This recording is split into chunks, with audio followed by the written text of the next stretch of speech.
চাচা, ইব্রাহিমপুর ইউনিয়ন কোথায় অবস্থিত?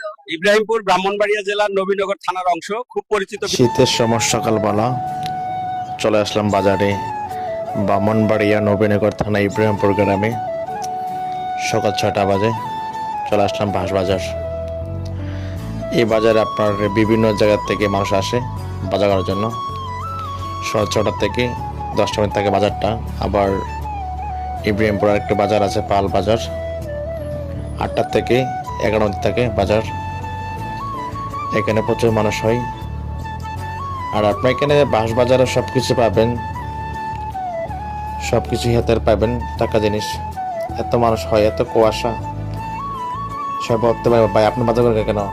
একজন ভাই ভিডিও বললো, ভাই ভিডিও করার জন্য, তুলে দেওয়ার জন্য। এত মানুষ হয় বাঁশবাজার। 4-5 দিন ধরে আপনার এত কুয়াশা, লই দুটাটা, আর এত শীতের মাঝে আপনার বলতেছে বাজার করার জন্য। চলে আসলাম বাঁশবাজারে তরকারি নেওয়ার জন্য। আর এখানে আপনার সব জিনিস আপনি পাবেন, তরকারি, বিভিন্ন জাতের মাছ টাছ।